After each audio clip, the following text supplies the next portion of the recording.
Olá, mais uma vez estamos juntos para o estudo dos livros de André Luiz. Estamos vendo Missionários da Luz e hoje temos o capítulo 19, Os Passes. Eu quero observar que o capítulo inteiro é importante. Todo ele mereceria destaque. Então eu vou tentar ir comentando à medida que nós vamos lendo. E eu espero que vocês também esclareçam alguma coisa nas áreas de comentários, seja do YouTube ou do Facebook. Ou ao vivo, quando a gente se encontra. Aos que me conhecem estão perto de mim. Vamos lá. Em todas as reuniões do grupo junto ao qual funciona Alexandre, com atribuições de orientador, vários são os serviços que se desdobram sobre a responsabilidade dos companheiros desencarnados. Nem sempre me foi possível estudá-los separadamente. Todavia, em respeito a alguns deles, não me furtei ao desejo forte de receber elucidações do respeitável instrutor. Um desses serviços era o de passes magnéticos, ministrados aos frequentadores da casa, ou seja, aos encarnados. Os espíritos dão passe nos encarnados. O trabalho era atendido por 6 entidades envoltas em túnicas muito alvas, como enfermeiros vigilantes. Falavam raramente e operavam com intensidade.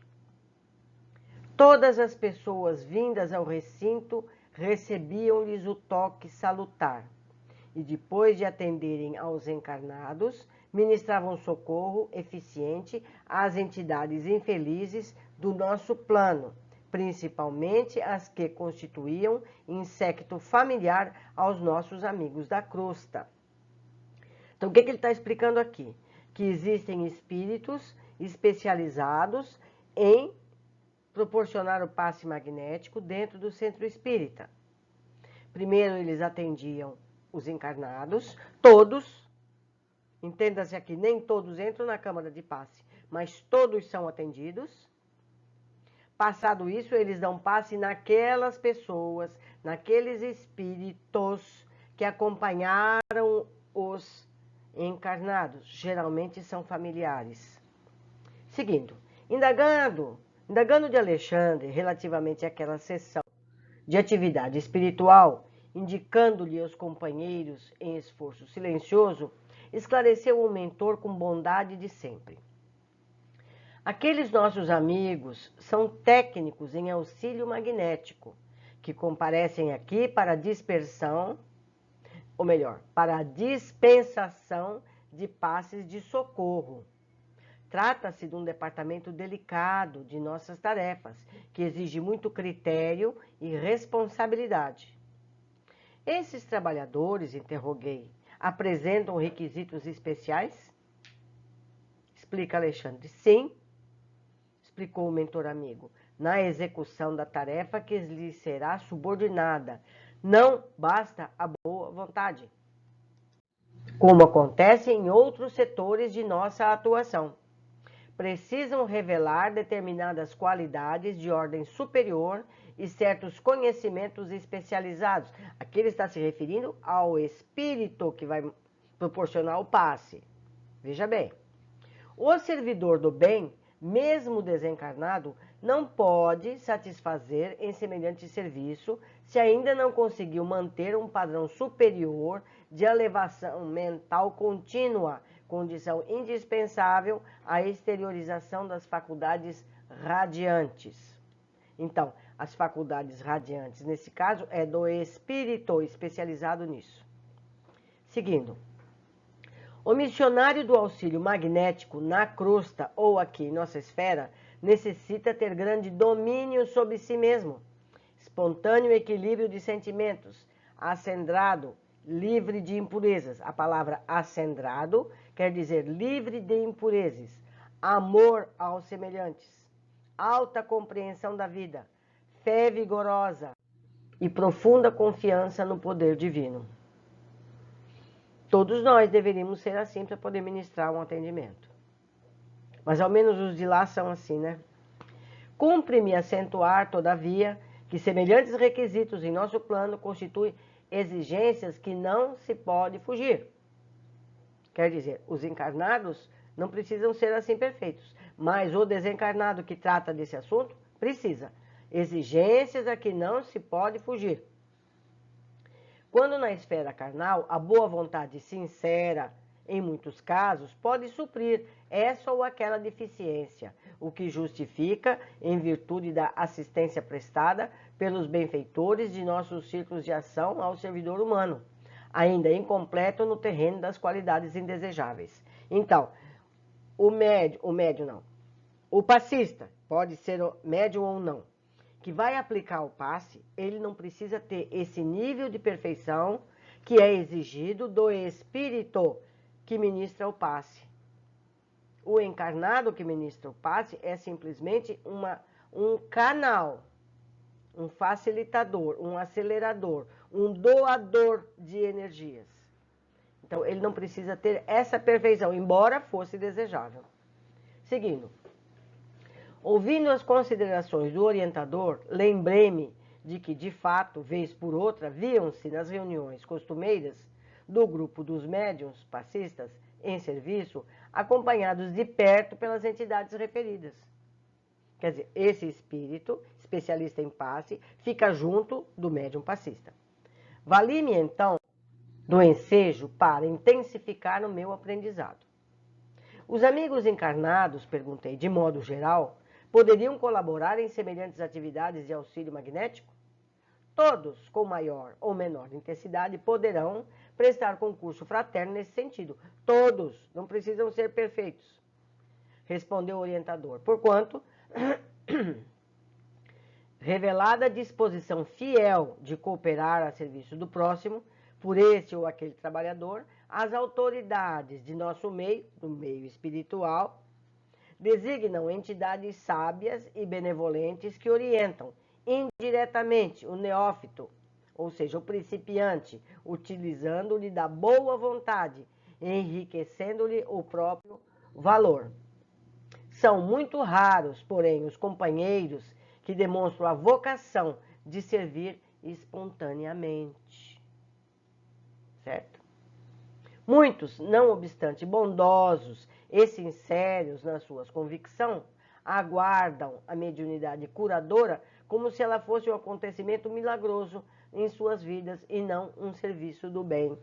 Que ele diz aqui que a maioria das pessoas poderia dar passe. Para isso, basta que tenha vocação em servir. Mas as pessoas acham que para ter uma mediunidade de cura, ele precisa ser um avatar, ele precisa ter uma situação miraculosa, quando isso não é verdade, porque esse atributo cabe ao espírito que acompanha. Pede do candidato o esforço laborioso do começo, quer dizer, você tem que começar. Se você não começar, nunca você vai chegar a ser perfeito, exímio, eficiente. Claro que, referindo-nos aos irmãos encarnados, não podemos exigir a cooperação de ninguém no setor de nossos trabalhos normais. Entretanto, se algum deles vem ao nosso encontro, solicitando admissão às tarefas de auxílio, logicamente receberá nossa melhor orientação no campo da espiritualidade. Ainda mesmo que o operário humano revele valores muito reduzidos, pode ser mobilizado? Perguntou André. Perfeitamente, aduziu Alexandre atencioso, desde que o interesse dele nas aquisições sagradas do bem seja mantido acima de qualquer preocupação transitória. Deve esperar incessantemente progresso das faculdades radiantes, não só pelo próprio esforço, senão também pelo concurso do mais alto, de que se faz merecedor. Então, esse principiante precisa ter vontade, começar, mesmo que nada aconteça, mesmo que nada, ele não sinta nada, ele precisa ter persistência para que ele seja merecedor de recursos maiores, que ele estude, que ele se aperfeiçoe, quer dizer, é uma tarefa, primeiro, do encarnado, que precisa se esforçar para se melhorar. Não longe de nós permaneciam os técnicos espirituais do auxílio magnético, em atividade metódica. Reconhecia-lhes nos trabalhos silenciosos um mundo novo de ensinamentos, convidando-me a experiências proveitosas.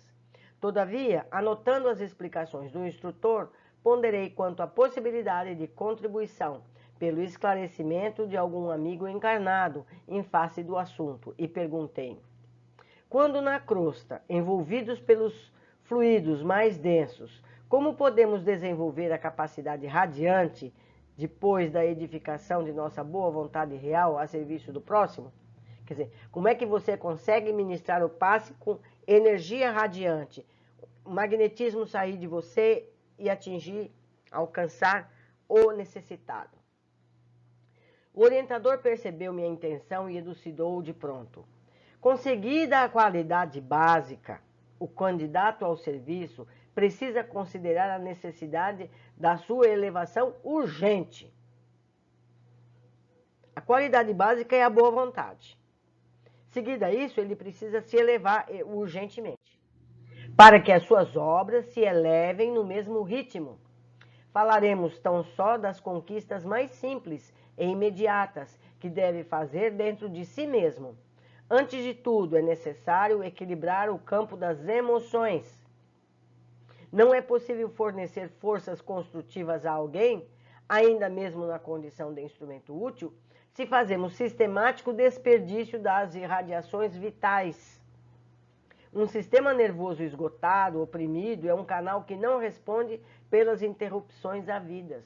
Ou seja, se é uma pessoa nervosa, se é uma pessoa extremamente emotiva, se é uma pessoa que se magoa facilmente, que se exaspera facilmente, ela não tem condições para ministrar um passe com equilíbrio.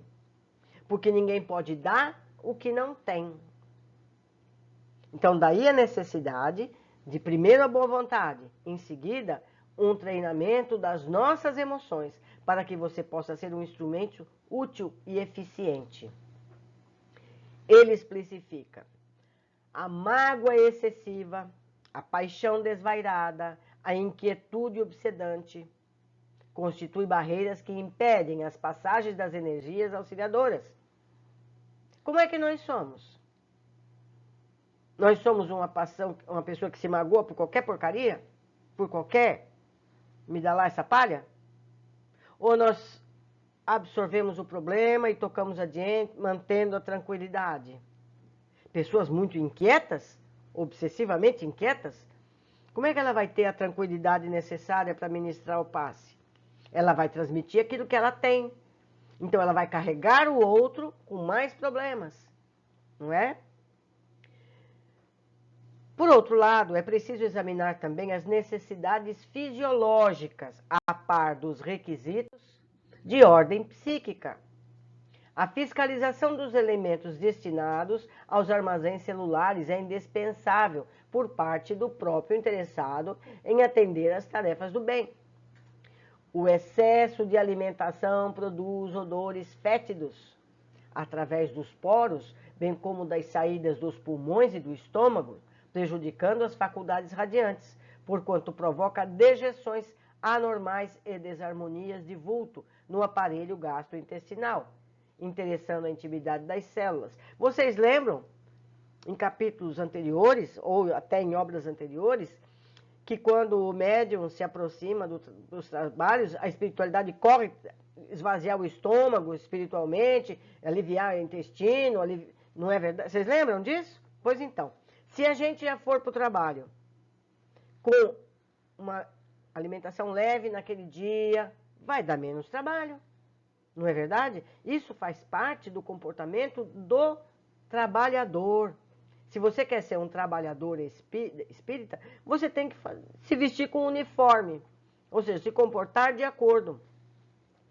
O álcool e outras substâncias tóxicas operam distúrbios nos centros nervosos, modificando certas funções psíquicas e anulando os melhores esforços na transmissão de elementos regeneradores salutares. Que tipo de fluido você acha que vai ter uma pessoa que é alcoólica e que fuma? Como é que ela vai poder dar saúde para o outro se ele está contaminado quimicamente? Não é? Basta ter um pouquinho de bom senso.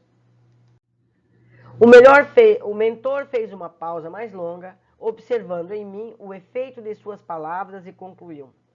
Levada a efeito a construção da boa vontade sincera, o trabalhador leal compreende a necessidade do desenvolvimento das qualidades a que nos referimos, porquanto em contato incessante com os benfeitores desencarnados que se valem dele na missão de amparo aos semelhantes, recebe indiretas sugestões de aperfeiçoamento que o erguem de posições mais elevadas.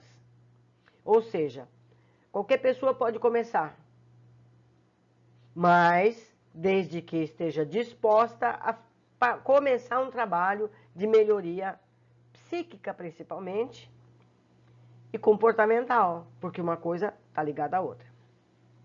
As observações de Alexandre não podiam ser mais claras, contudo, aventurei-me ainda a ponderar. Consideremos, todavia, que surge a necessidade imediata de socorrer alguém no círculo dos encarnados e examinemos a hipótese da impressibilidade de um instrumento humano. Ou seja, precisa alguém competente e não tem. Imaginemos que não existe de pronto, em derredor à nossa tarefa, o órgão completo e adequado à influenciação das potências superiores. Existirá certamente, porém, ao nosso lado, um companheiro em condições comuns que, mergulhado na ignorância, ainda não percebe os perigos a que se expõe o próprio corpo, mas que deixará aproveitar pelo nosso esforço espiritual em benefício de outrem. Será crível que não possa ser aproveitado? Ou seja, existe uma emergência, qualquer que seja, a espiritualidade precisa ministrar um passe ou proporcionar energias salutares para uma pessoa e não tem ninguém à volta com as condições mínimas necessárias. Será que isso pode acontecer? Vamos ver o que diz Alexandre. O instrutor sorriu bondosamente e considerou. Seria demasiado rigor. Em todo lugar onde haja merecimento nos que sofrem e boa vontade nos que auxiliam, podemos ministrar o benefício espiritual com relativa eficiência. Vai ter como proporcionar isso. Todos os enfermos podem procurar a saúde, todos os desviados, quando os desejam, retomam o equilíbrio. Se a prática do bem estivesse circunscrita aos espíritos completamente bons, seria impossível a redenção humana. Qualquer cota de boa vontade e espírito de serviço recebe de nossa parte a melhor atenção. Imprimiu Alexandre pequeno intervalo à palestra e, depois de pensar um minuto, esclareceu.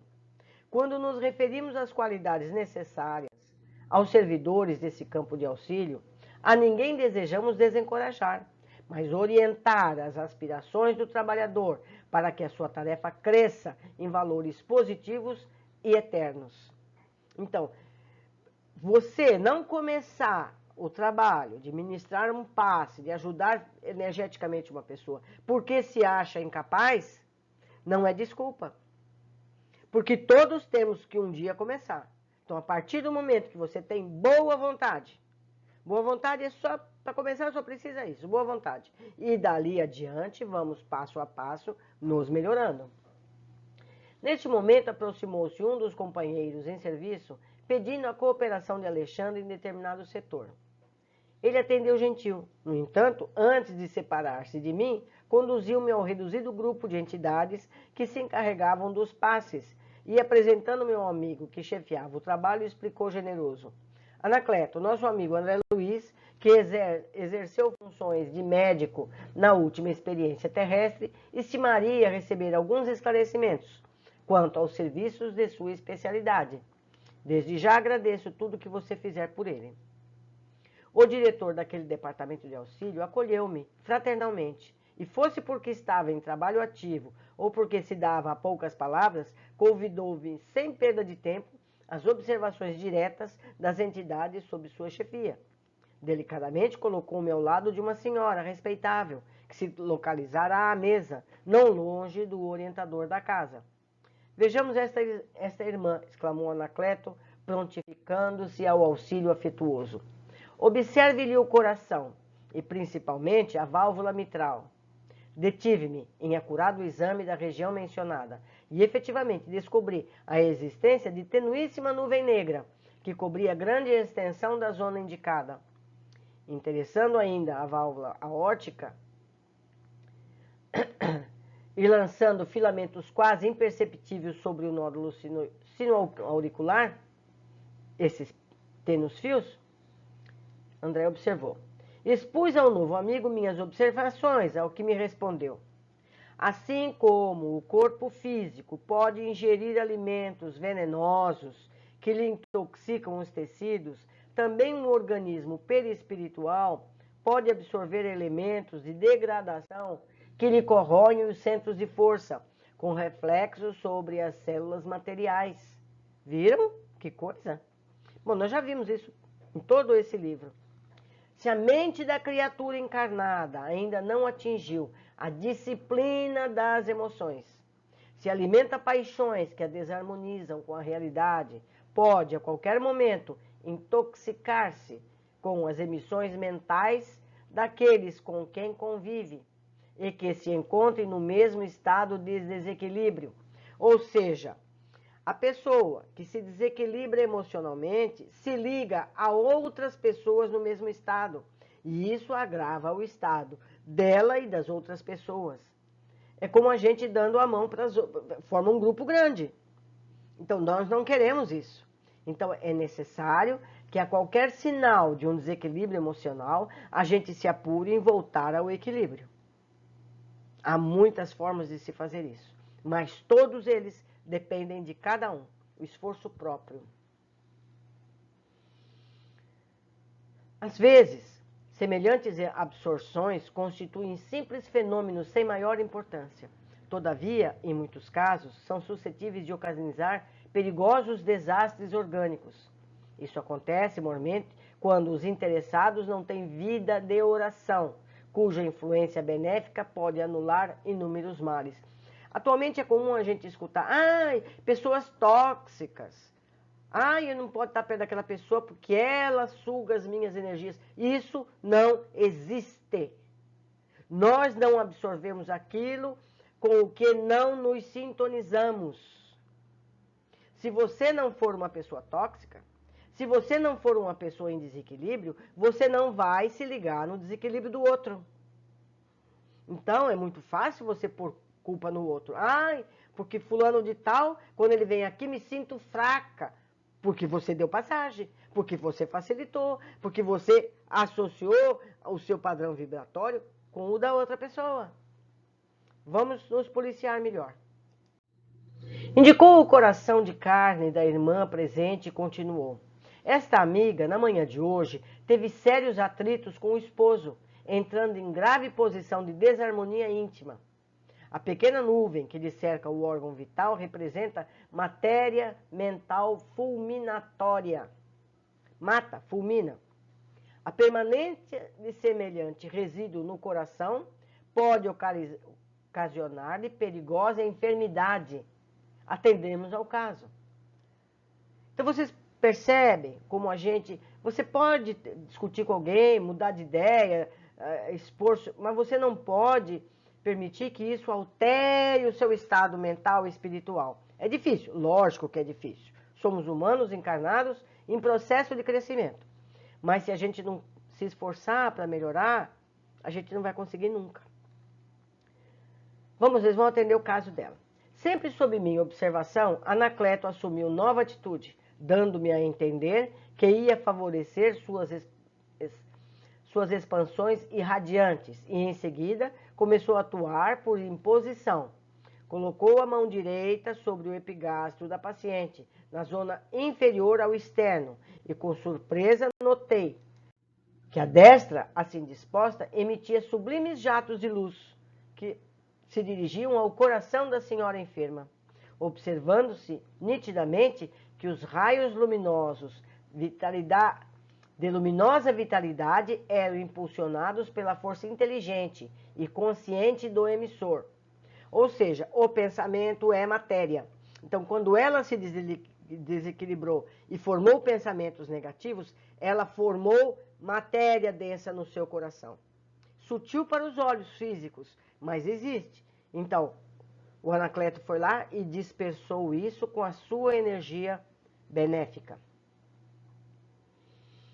Assediada pelos princípios magnéticos postos em ação, a reduzida porção de matéria negra era pouquinha, que envolvia a válvula mitral, deslocou-se vagarosamente e, como se fora atraída pela vigorosa vontade de Anacleto, veio aos tecidos da superfície, espalhando-se sobre a mão irradiante ao longo da epiderme. Foi então que o magnetizador espiritual iniciou o serviço mais ativo do passe, alijando a maligna influência. Fez o contato duplo sobre o epigastro, erguendo ambas as mãos e descendo-as logo após, morosamente, através dos quadris até os joelhos, repetindo o contato na região mencionada e prosseguindo nas mesmas operações por diversas vezes. Em poucos instantes, o organismo da enferma voltou à normalidade. Eu quero fazer uma observação aqui importante. Muitas pessoas formam passistas, formam pessoas a dar o passe com um rigor muito grande. Primeiro faz assim, depois faz assado, depois faz não sei o quê. A pessoa que está em ligação espiritual, mental, de frequência, com esse espírito que doa o passe, ela saberá o que fazer e como fazer. Ela vai saber onde projetar as mãos, onde passar as mãos, para que o efeito seja eficiente. Se a gente fica abanando ali do jeito que foi aprendido, mecanicamente, o espírito vai poder ajudar, vai poder aproveitar muito pouco do que ele veio fazer. Então, esse momento deve ser primordial de uma ligação mental, espiritual, vibracional com aquele espírito que está dando o passe. Nós somos como que bonecos, somos marionetes deles, para fazermos o que precisa ser feito. Tem intuição de parar aqui no coração? Vamos parar aqui. Tem intuição de parar aqui no estômago? Vamos parar aqui. Isso é importantíssimo. Vamos sair das regras rigorosas. Não é assim que funciona. Seguindo. Eu estava admirado, e como o assunto envolvia problemas espirituais de elevada significação, assim que o instrutor terminou o trabalho, indaguei. Perdoe-me a pergunta, mas a hipótese de não socorrer esta irmã da colaboração de uma casa espiritista, como se haveria com a doença oculta? Estaria o abandono? De modo algum, respondeu Anacleto sorrindo. Há verdadeiras legiões de trabalhadores de nossas especialidades amparando as criaturas. Ela pode estar na casa dela. Se ela merece, ela vai ter atendimento. Que através de elevadas aspirações procuram o caminho certo nas instituições religiosas de todos os matizes. O mundo espiritual não é espírita. Todo aquele que tiver tendência ao bem, fraternidade, esse será um elemento que pode ser aprovado. Qualquer religião é boa, todas são boas, todas favorecem o bem-estar da humanidade. Então, menos regras e mais sentimento. A manifestação de fé não se limita à simples afirmação mecânica de confiança. Você não tem que dizer, não, é para ser, é e acabou. Não, você tem que sentir. O homem que vive mentalmente, visceralmente a religião que lhe ensina a senda do bem, está em atividade intensa e renovadora, recebendo por isso mesmo os mais fortes contribuições de amparo espiritual, porquanto abre a porta viva da alma para o socorro de mais alto através da oração, da posição ativa de confiança no poder divino.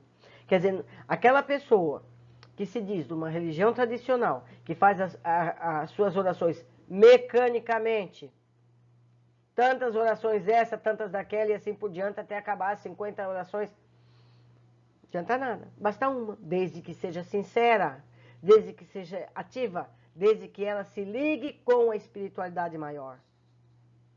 É importantíssimo saber disso.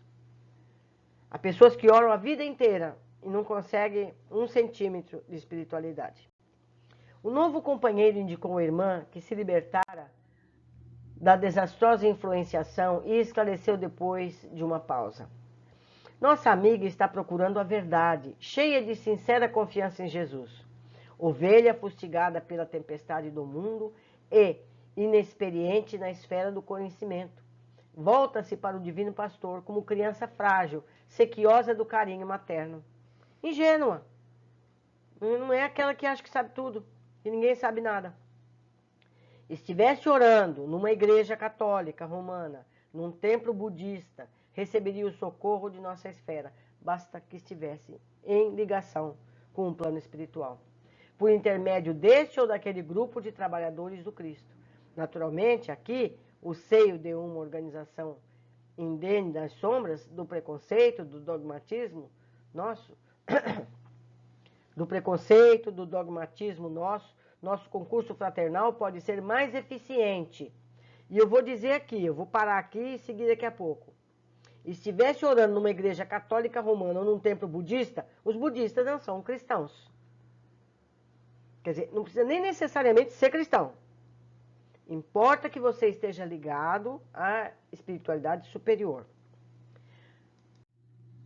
Precisa ser puro e as suas possibilidades de aproveitamento são muito mais vastas. É preciso assinalar, porém, que os auxiliadores magnéticos transitam em toda parte onde existem solicitações de fé sincera. Toda parte. Se você tem fé sincera e você precisa de ajuda, você vai receber ajuda. Distribuindo o socorro do Divino Mestre dentro da melhor divisão de serviço. Onde vibre o sentimento sincero e elevado, aí se abre um caminho para a proteção de Deus. A elucidação fez-se grande, bem, pela revelação de imparcialidade na distribuição dos bens de nosso plano. Entretanto, outra pergunta ocorreu-me de imediato. Todavia, meu amigo, considerei, admitamos que esta nossa irmã fosse estranha a qualquer atividade de ordem espiritual. Imaginemo-la sem fé, sem filiação a qualquer escola religiosa, sem qualquer atestado de merecimento na prática da virtude. Ainda assim receberia o benefício dos passes libertadores? Anacleto, com aquela bondade paciente que eu conhecia de Alexandre, observou: se fosse uma criatura de sentimentos retos, embora infessa, ou seja, que não tivesse religião, em suas meditações naturais, receberia auxílio, não obstante menor pela sua incapacidade de recepção. Todos têm o direito, todos são atendidos, só que aquele que é capaz de receber, recebe mais. Todos recebem. Os que sabem como, recebem mais. Pela sua incapacidade de recepção mais intensa das nossas energias radiantes. Mas, se ficasse integralmente mergulhada nas sombras da ignorância ou da maldade, permaneceria distante da colaboração de ordem superior. E as suas forças físicas sofreriam desgastes violentos e inevitáveis pela continuidade da intoxicação mental. Quem se fecha às ideias regeneradoras, fugindo às leis de cooperação, experimentará as consequências legítimas. Então não precisa nem mesmo, pode ser um ateu, não acredita em Deus, mas é uma pessoa boa, é uma pessoa que vê o outro em dificuldade, vai lá e ajuda, de forma sem esperar recompensa, porque ele não acredita em recompensa.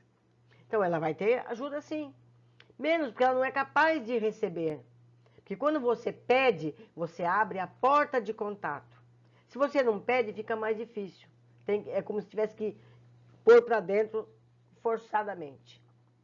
Satisfeito com as elucidações recebidas, reconheci que não me competia interromper o curso dos trabalhos, tão somente para satisfazer a minha curiosidade pessoal. O novo companheiro dirigiu-se a diferente setor. Postávamos agora ao lado de um cavalheiro idoso, cujo organismo Anacleto me reclamou a atenção. Analisei-o acuradamente. Com assombro, notei-lhe o fígado profundamente alterado. Outra nuvem, igualmente muito escura, cobria grande parte do órgão, compelindo a estranhos desequilíbrios. Toda a vesícula biliar permanecia atingida, e via-se com nitidez que os reflexos negros daquela pequena porção de matéria tóxica alcançavam o duodeno e o pâncreas, modificando o processo digestivo. Alguns minutos de observação silenciosa davam-me a conhecer a extrema perturbação que aquele órgão da bile se sentia objeto. As células hepáticas pareciam presas a perigosas vibrações. Enderecei ao amigo espiritual meu olhar de admiração. Observou, disse ele bondosamente, toda perturbação mental é ascendente de graves processos patológicos. Afligir a mente é alterar as funções do corpo. Mente sadia, corpo sadio, não é? A gente já aprendeu isso há séculos, milênios.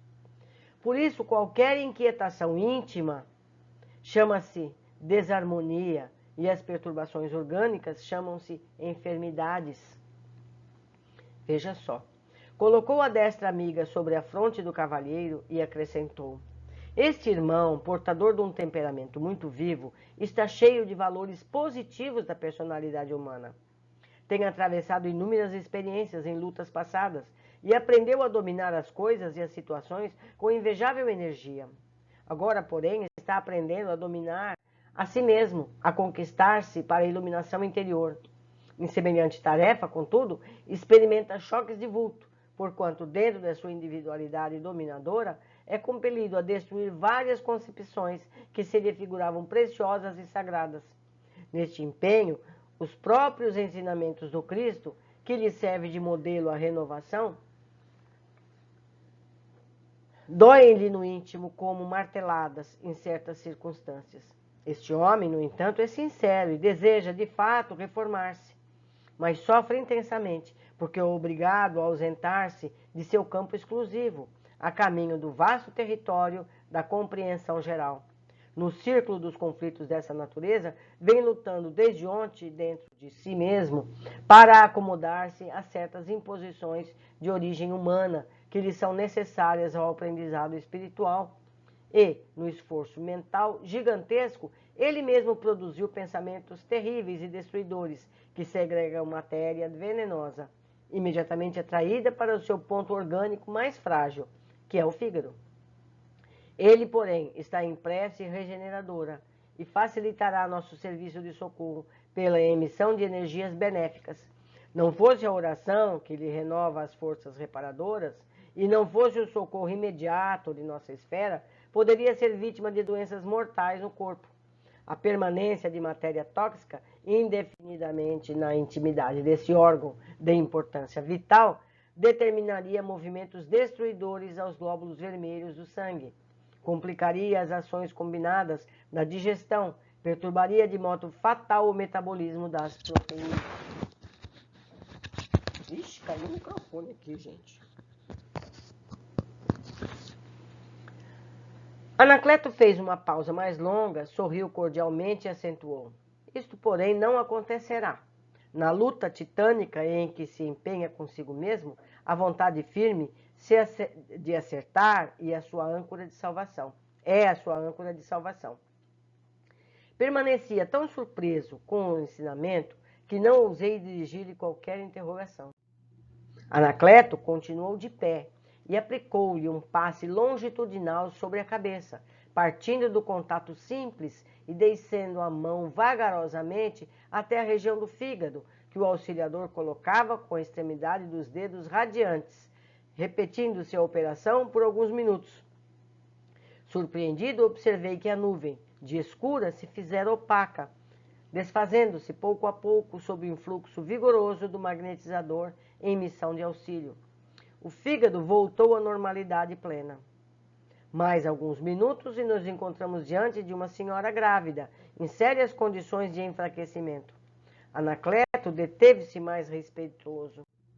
Aqui, disse ele sensibilizado, temos uma irmã altamente necessitada de nossos recursos fluídicos.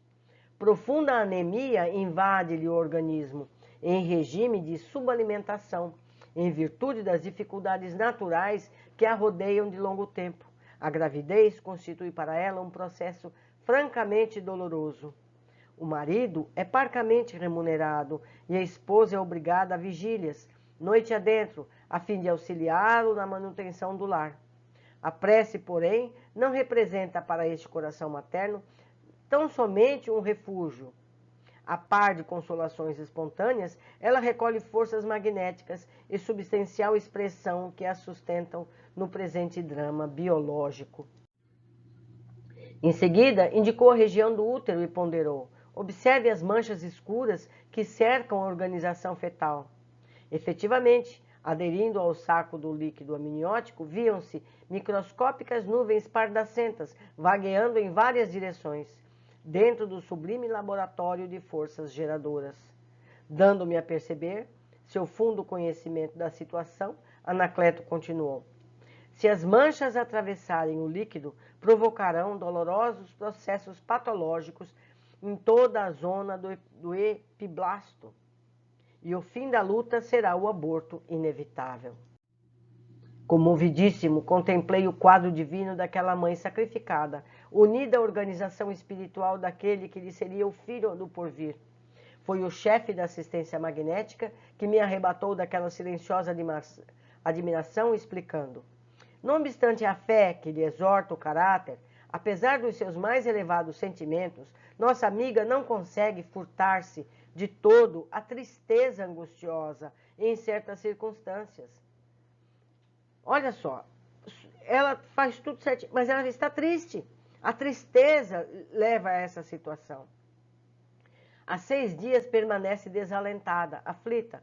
Dentro de algum tempo, o esposo deve resgatar um débito significativo, faltando-lhe, porém, os recursos precisos. A pobre senhora, contudo, além de suportar a carga de pensamentos destruidores que vem produzindo, é compelida a observar as emissões de matéria mental doentia do companheiro, que ela ama. Ela não tem como não estar ligada a ele. Então, além dos problemas dela, ela absorve a preocupação do marido, que se apoia na coragem e na resignação da mulher. As vibrações dissolventes acumuladas são atraídas para a região orgânica em condições anormais e por isso vemos-las congregadas como pequeninas nuvens em torno do órgão gerador, ameaçando não só a saúde maternal, mas também o desenvolvimento do feto. Estupefato ante os novos ensinamentos, reparei que Anacleto chamou um dos auxiliares, recomendando-lhe alguma coisa. Logo após, muito cuidadosamente, atuou por imposição das mãos sobre a cabeça da enferma, como se quisesse aliviar-lhe a mente. Em seguida, aplicou passes rotatórios na região uterina. Vi que as manchas microscópicas se reuniam, congregando-se numa só, formando pequeno corpo escuro. Sob o influxo magnético do auxiliador, a reduzida bola fluídico-pardacenta transferiu-se para o interior da bexiga urinária. Intensificando minha admiração, o novo companheiro, dando os passes por terminados, esclareceu: não convém dilatar a colaboração magnética para retirar a matéria tóxica de uma vez, lançada no excretor de urina. Será alijada facilmente, dispensando a carga de outras operações. Foi então que se aproximou de Anacleto o servidor a quem me referi, trazendo-lhe uma pequenina ânfora que me pareceu conter essências preciosas. O orientador do serviço tomou-a zeloso e falou: agora é preciso socorrer a organização fetal. A alimentação da genitora, por força das circunstâncias que lhe impedem a sua vontade, tem sido insuficiente. Anacleto retirou do vaso certa porção de substância luminosa, projetando-a nas vilosidades uterinas, enriquecendo o sangue materno, destinado a fornecer oxigênio ao embrião. Expressando a minha profunda admiração pelo concurso eficiente de que fora testemunha, considerou o generoso auxiliador: não podemos abandonar nossos irmãos na carne ao sabor das circunstâncias, mormente quando procuram a cooperação precisa através da prece. Sempre a prece é o nosso elo de ligação, é o telefone com o plano mais alto. A oração, elevando o nível mental da criatura confiante e crente ao divino poder, favorece o intercâmbio entre as duas esferas e facilita a nossa tarefa de auxílio fraternal. Imensos exércitos de trabalhadores desencarnados se movimentam em toda parte em nome de nosso Pai. Em vista disso, meu irmão, o homem de bem encontrará, depois da morte do corpo, novos mundos de trabalho que o esperam, onde desenvolverá infinitamente o amor e a sabedoria que possui os germes no coração. Em seguida, Anacleto passou a atender um cavalheiro cujos rins pareciam envolvidos em crepe negro, tal a densidade da matéria mental fulminante que os cercava. Aplicou-lhe passes longitudinais, com muito carinho, e, fim da operação, observou-me. Um dia compreenderá o homem comum a importância do pensamento. Sempre o pensamento. Por agora, é muito difícil revelar-lhe o sublime poder da mente. O chefe da assistência magnética ia estender-se, talvez, em considerações educativas, mas um dos cooperadores do serviço aproximou-se e notificou-lhe atencioso. Estimaria receber a sua orientação num caso de 10ª vez. Trata-se do nosso conhecido, que apresenta graves perturbações no baço. Extremamente surpreendido, acompanhei Anacleto, que se dirigia a um dos recantos da sala. À nossa frente estava um cavalheiro idoso, que o orientador examinou com atenção. Por minha vez, observei-lhe o fígado e o baço, que acusavam um enorme desequilíbrio. Lastimável, exclamou o chefe do auxílio, depois de longa perquisição. Entretanto, apenas poderemos aliviá-lo. Agora, após 10 vezes de socorro completo, é preciso deixá-lo entregue a si mesmo, até que adote nova resolução. Vocês estão vendo? Era a 10ª vez que ele ia a esse grupo espiritual para ter socorro. Só que ele esperava que isso viesse e ele não precisasse fazer nada. Ele não precisasse mudar. Então eles vão deixá-lo à sua própria sorte por um tempo. E dirigindo-se ao auxiliar, acentuou: poderá oferecer-lhes melhoras, mas não deve alijar a carga de forças destruidoras que o nosso rebelde amigo acumulou para si mesmo. Nossa missão é a de amparar os que erraram e não a fortalecer os erros. Então, se ele vai tendo alívio, ele continua com o comportamento errado. Para que ele precisa mudar? Ele tem sempre alívio. Ele precisa entender que esse comportamento leva à dor. Percebendo-me o espanto, Anacleto explicou: nosso esforço é também educativo e não podemos desconsiderar a dor que instrui e ajuda a transformar o homem para o bem. Nas normas de serviço que devemos atender nesta casa, é imprescindível ajuizar as causas na extirpação dos males alheios. Há pessoas que procuram o sofrimento, a perturbação, o desequilíbrio, e é razoável que sejam punidas pelas consequências de seus próprios atos. Ou seja, não é ninguém que vai punir, são os atos da pessoa que levam a uma condição de sofrimento. Quando encontramos enfermos nessa condição, salvamo-los dos fluidos deletéricos em que se envolveram por deliberação própria, por 10 vezes consecutivas, a título de benemerência espiritual. Todavia, se as 10 oportunidades voam sem proveito para os interessados, temos instruções superiores para entregá-los à própria sorte, à própria obra, a fim de que aprendam consigo mesmos. Poderemos aliviá-los, mas nunca libertá-los. Depois de ligeira pausa, e sentindo que eu não me atreveria a interromper-lhe os preciosos ensinamentos, Anacleto prosseguiu: este homem, não obstante simpatizar com as pessoas, com as nossas atividades, espiritualizantes, é portador de um temperamento menos simpático, por extremamente caprichoso, estima as rixas frequentes, as discussões apaixonadas, o império de seus pontos de vista, não se acautela contra o ato de encolerizar-se, desperta incessantemente a cólera e a mágoa dos que desfrutam a companhia. Tornou-se, por isso mesmo, o centro de convergência de intensas vibrações destruidoras. Veio ao nosso grupo em busca de melhoras, e desde há muitas semanas buscamos orientá-lo no serviço do amor cristão, chamando-lhe a consciência à prática de obrigações necessárias ao seu próprio bem. O infeliz, porém, não nos ouve, adquire ódios com facilidade, temível, e não percebe a perigosa posição em que se confina. Frequenta-nos há pouco mais de 3 meses e durante esse tempo já lhe fizemos as 10 operações de socorro magnético integral, alijando-lhe as cargas malignas, não só dos pensamentos de angústia e represália que ele provoca nos outros, mas também dos pensamentos cruéis que fabrica para si. Agora temos que interromper o serviço de libertação por algum tempo. A sós com suas experiências, se a forte aprenderá lições novas e ganhará muitos valores. Mais tarde receberá de novo o socorro completo. Profundamente edificado com o processo educativo, ousei perguntar: qual a medida de tempo estipulado para os casos dessa natureza?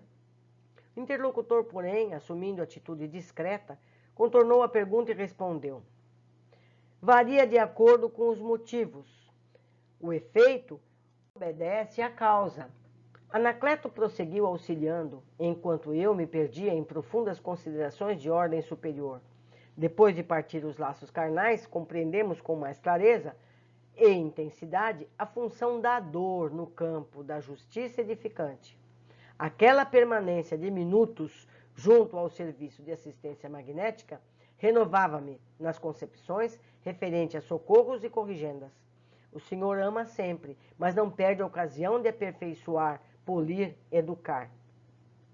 Foi Alexandre que, ao reaproximar-se de mim, chamou-me à realidade. Os trabalhos haviam terminado. Abraçando-me às despedidas, Anacleto acentuou: será sempre bem-vindo. Volte ao nosso setor quando quiser. Seu concurso ser-nos-á valioso estímulo. Não encontrei expressões para corresponder-lhe à generosidade humilde, mas creio que o devotado auxiliar compreendeu-me o olhar de profundo reconhecimento. E, acompanhando o meu instrutor de volta à nossa colônia espiritual, reconheci que meu entendimento se dilatava, como se nova fonte de luz me borbulhasse o coração. Bom, diferente de todas as lições, a gente foi comentando à medida que fomos lendo, ou eu teria que pôr tudo amarelo. Seria difícil. Eu agradeço o carinho de vocês e aguardo comentários a respeito nas áreas específicas, tanto do YouTube como do Facebook ou presencial nos nossos encontros. Um grande abraço e até o último capítulo.